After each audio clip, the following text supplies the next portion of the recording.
swinging on a bar, look at your hand, and it's ripped open. In this video, we're going to show you how to treat those rips and wrap them up so you can continue swinging on the bar. You sorry fellow.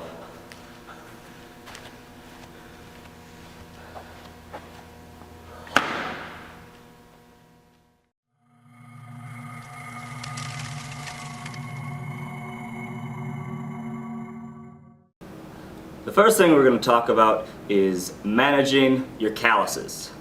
If you let these things get too big, when you're swinging on the bars, the skin is going to roll up, separate from the layer of skin underneath it, and that's how you rip.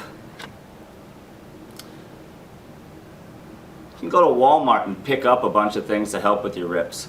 Our favorite is this cheese grater-y thing. Just grind down your calluses.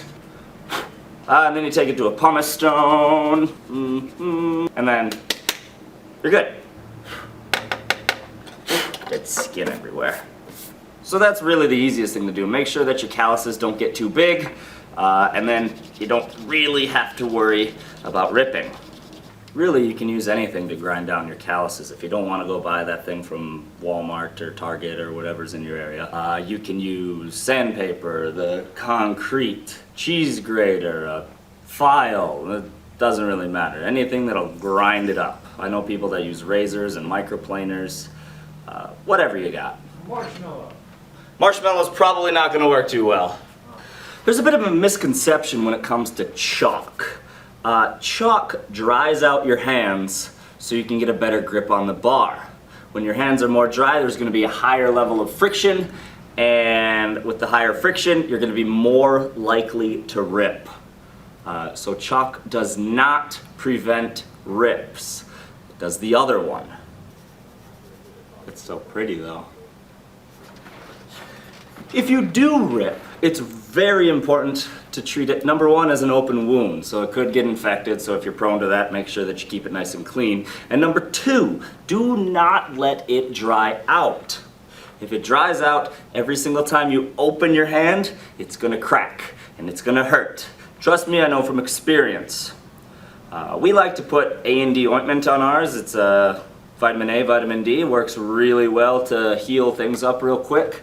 But any lotion will do, just as long as you keep it nice and moisturized. It'll heal up in a couple of days. But if you let it dry out, it'll heal up in a couple of weeks. And it won't be fun. At all. Trust me. If you do rip and you want to continue training, you can give yourself a tape wrap. A tape wrap. When a lot of people wrap, they do one of two things. Number one is they use entirely too much tape. Too much tape. The other thing people do is tape the wrong direction. If you tape across your hand this way, when you start swinging on the bars again, it's going to roll up and expose your callus. Not going to do anything. So the easiest way that we've found, strip of tape, about a foot long, fold it in half. On the folded side, fold it a little bit, maybe an inch, and cut a plus sign. Plus sign.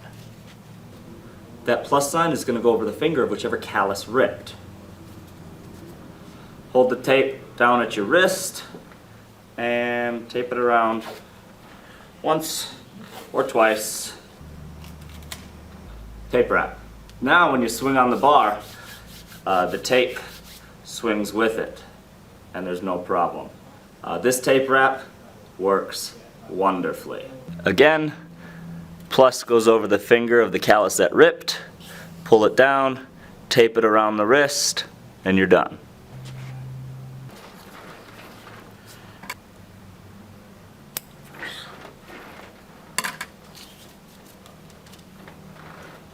So let's review. Number one, prevention is the best way to not rip. Make sure you manage your calluses, and as they build up, shave them down. Your hands will get tougher, rips will stop happening. Number 2, if you do rip, make sure you keep it moisturized. Very important, otherwise it'll dry out and crack. Number 3, if you do rip and still want to play around, do a tape wrap. Make sure it's going in the correct direction, and don't use all of the tape, please. Just a waste of tape. It doesn't take that much tape. Just a little bit of tape is all you need. Okay. If you really don't want to deal with any of this, you can just wear gloves.